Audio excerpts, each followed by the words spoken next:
Secretary to the Government of the Federation, Mr. Boss Mustafa, has presented a compendium of the achievements and approvals of President Muhammadu Buhari-led administration from 2015 to 2017, presenting the 1,042-page document titled Status Report on the Policies, Programs and Projects approved by the Federal Executive Council 2015 to 2017, immediately before the weekly Federal Executive Council meeting in Abuja on Wednesday. Boss Mustafa said this move became necessary to correct the misconception in the public space that this administration has done nothing. An evaluation of this administration. The outcome was as exciting as it was revealing. This administration has certainly done very well, Your Excellency, as boldly evidenced in the 1,042 pages of this historic documentation, which I am privileged to present to Your Excellency today. My office, through the Cabinet Affairs Office, compiled, collated, and produced this invaluable documentation to ensure it does not end up in the conclusions alone, but that the information gets the wider publicity it deserves. I'm particularly delighted that this documentation is coming at the one-year anniversary of my appointment by Your Excellency as the Secretary to the Government of the Federation and Secretary to Council. Speaking on stories making the rounds that the Buhari-led administration will be voted out come 2019, Boss Mustafa says the compendium answers it all. It gives me great pleasure and satisfaction that I had been able to effectively track this implementation process, which results are documented in this publication. The 1,042-page document is a valid and vivid proof of the giant strides recorded by this administration under the focus and purposeful leadership of Your Excellency. The pictures therein speak louder than words. Indeed, the documentation belies the false perception in the public space planted by our political opponents that not so much has been recorded by this administration in project implementation. We expect more of such falsehood to continue with intensity, and it underscores the need for us to publicize the achievement of this administration. Your Excellency, this documentation is our answer to them, as it illustrates the quantum of achievements recorded by the Buhari administration across the various sectors of national development, despite the little resources during the period of the report. The documentation will no doubt serve as a potent reference material. The contents serve to lend credence to our assertion that we have accomplished our campaign promises to the populace. This is the first time the administration is publishing approvals of the Federal Executive Council meeting in details since the inception of this administration. From Abuja, I'm Festus Ejiroge Nefifen for Ben Television.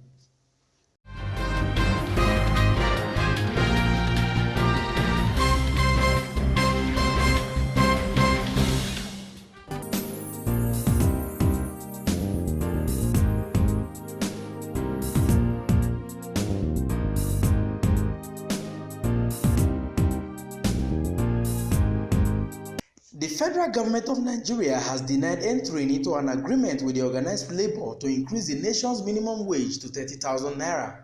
Minister of Labor and Employment Chris Ngige, who stated this while briefing State House correspondent after the meeting of the Federal Executive Council meeting, was responding to media reports quoting the president of the Nigerian Labour Congress, NSC, Ayuba Waba, saying that the tripartite committee discussing the demand for new minimum wage has agreed to increase it from the current 19,200 to 30,000 naira. The organized private sector moved from the 25 to join labor at 30,000 naira a month. So it is not cast in stone that because two persons or two groups have agreed, then it becomes binding on everybody. No. It is a collective bargaining agreement, and it is done by consensus. It is not done by voting. If it's done by voting, the government people are more in number, but it's not the spirit of the discussion. It's not the spirit, and it's never done. Because why it's not done is that you don't hoist on somebody an agreement you cannot implement. You don't make a law that people find difficult to implement. The issue of national minimum wage is a national law that will bind everybody. Informal sector, private sector, organized and unorganized, government, and in government, federal government, state government, and local government. So if the local governments and the states are saying, we are not capable, we cannot carry this, you can hoist it on them. That is why it's a consensual discussion.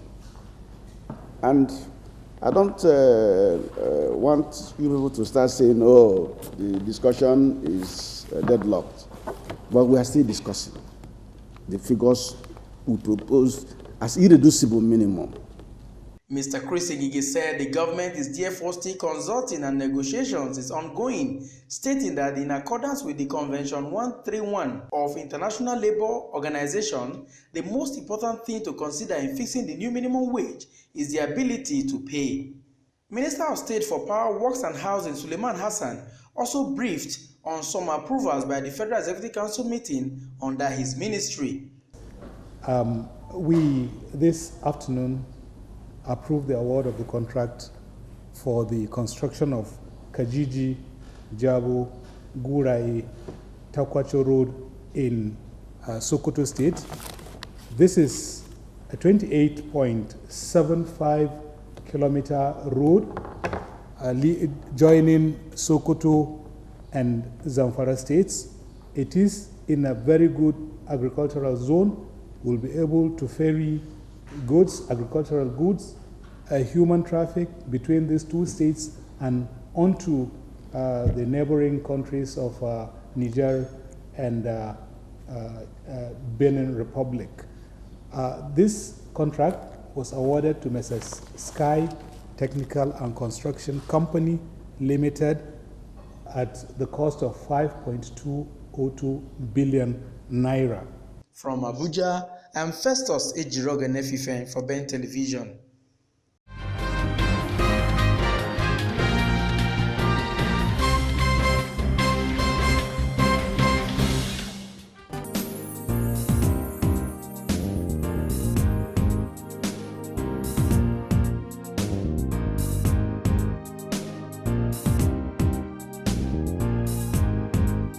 The Electoral Act 2010 amended bill will seek to strengthen the country electoral process as per second reading in the Senate.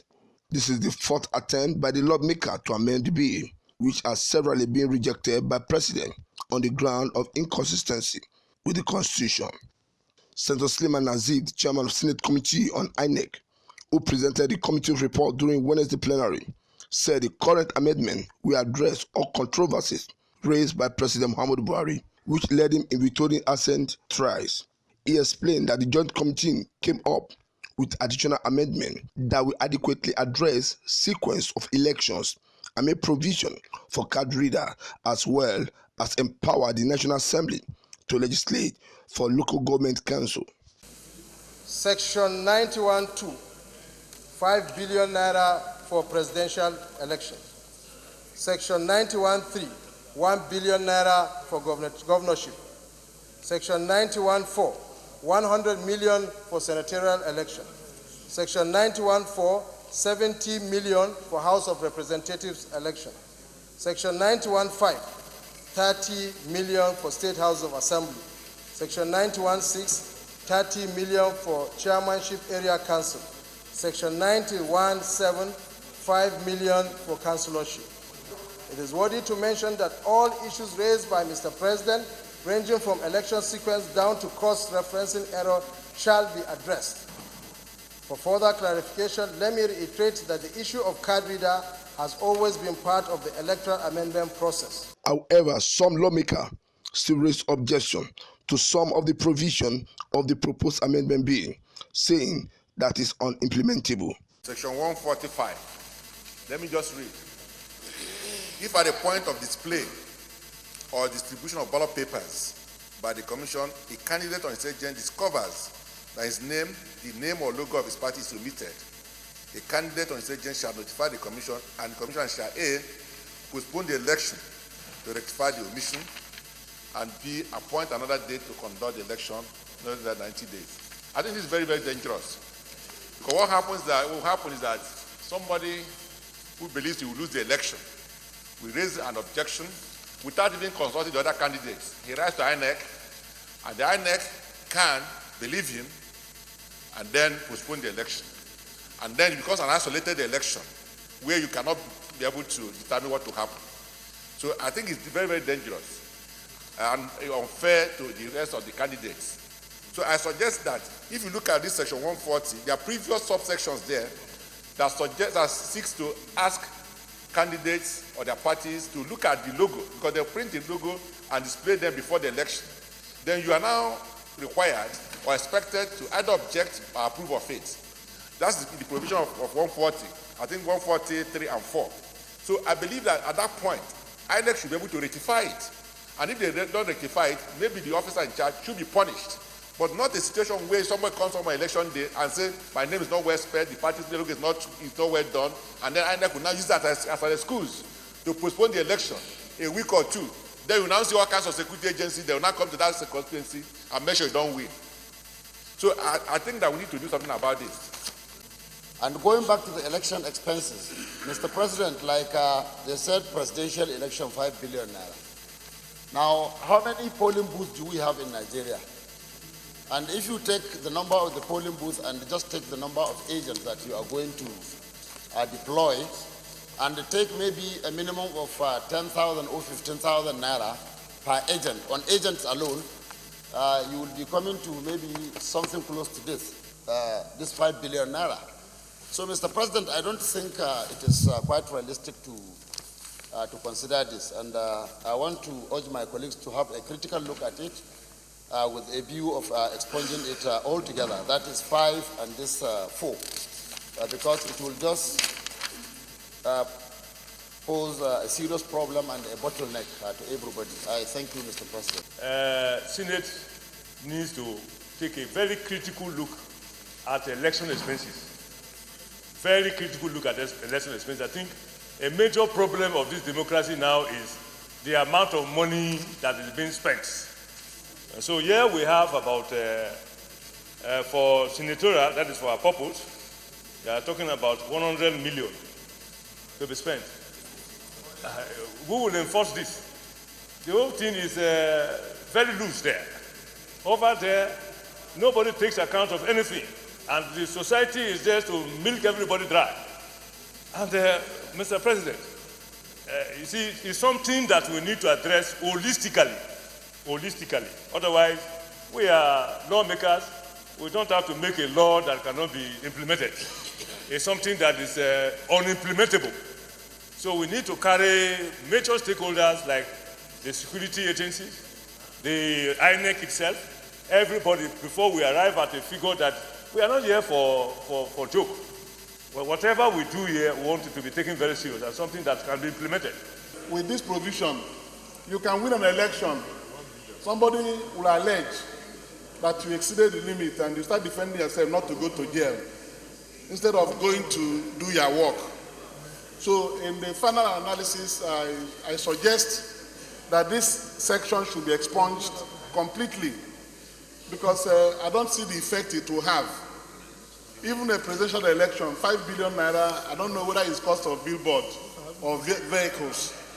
So it doesn't make sense at all. And if we put it in our law, we are just putting it for the sake of putting it there. I know that the intention is to limit the monetization of a democratic process, but there's no way to enforce this thing. So instead of putting a law that will make you be dragged to the court as soon as you are declared winner, you keep paying the lawyer, running around, calling witnesses, and sometimes spend more than the money you are talking about in defending yourself over a frivolous allegation, which the court at any event will eventually dismiss. Ruling on the matter, Senate President Bukola Saraki directed the Committee on INEC to rework the proposed Amendment Bill and report back next week for further legislative action. The proposed amendment is coming a few months to the general election, which have been selected for February 2019. In National Assembly Complex, Abuja, Moyo Bamdele reporting.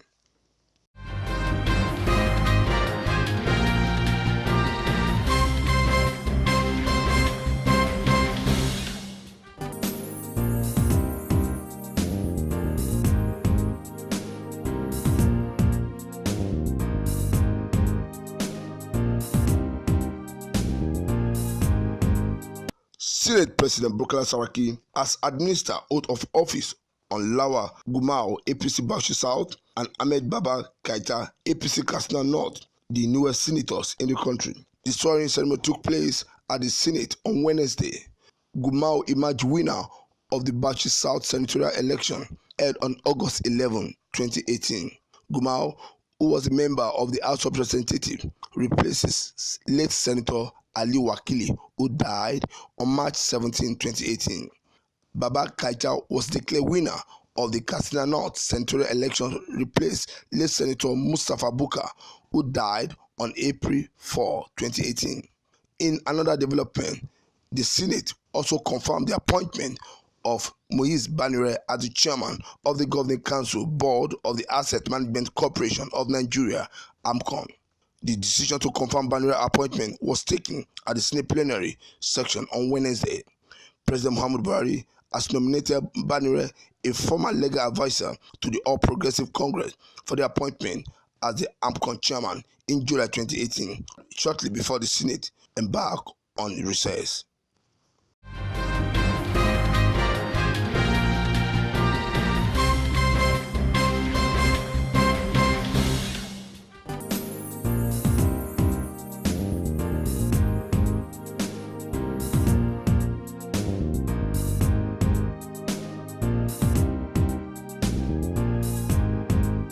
The Nigerian Senate has called on security agencies to intensify efforts to find the Army General Mohammed Akali and others Nigerians who have been missing.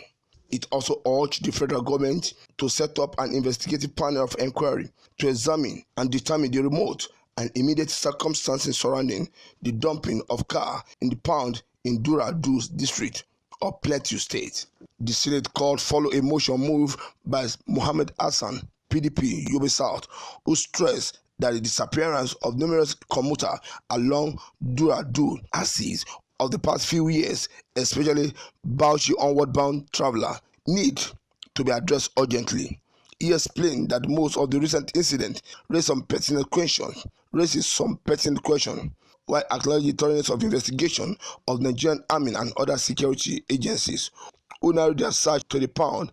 He admonished members of the Senate to call on the federal government to intervene. General Ayam Alkali, a retired Army General and the immediate past Director of Administration of Nigerian Army, on Monday, 4th September 2018, barely 2 months after his retirement.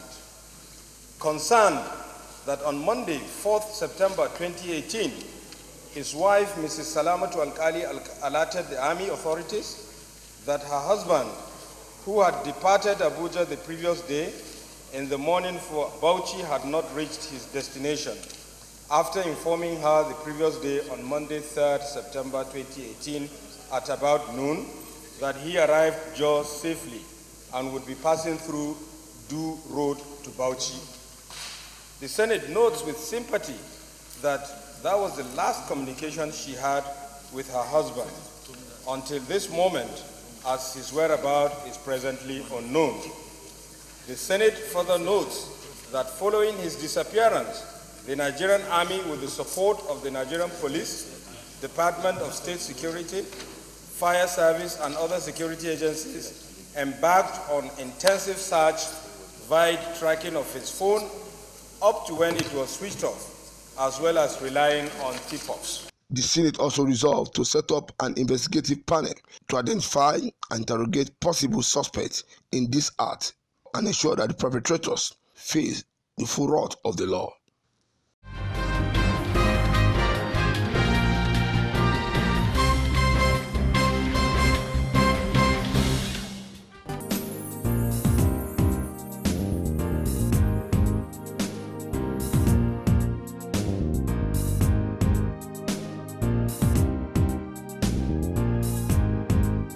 As the electionary campaign period for the 2019 general elections draw near, President Muhammadu Buhari has said that no part of Nigeria will be ignored under his watch.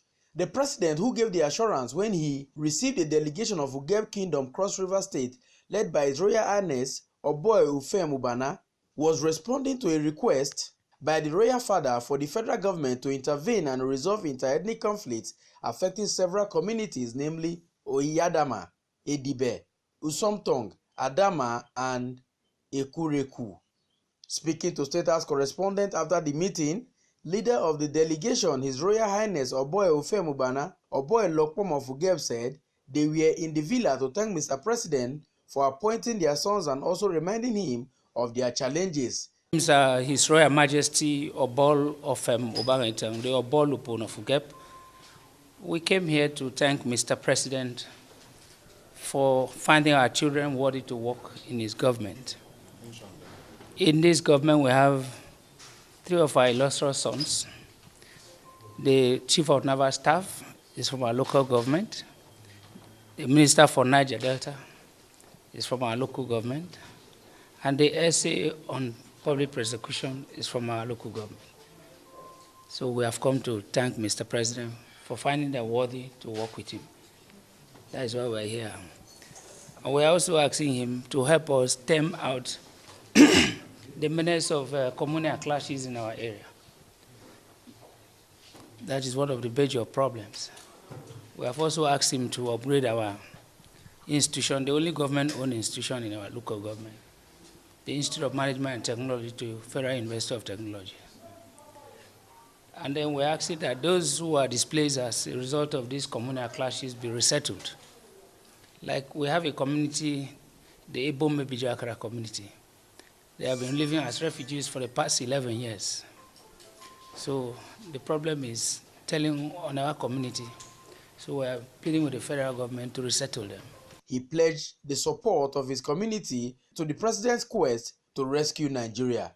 From Abuja, I'm Festus Ejiroge Nefifen for Ben Television.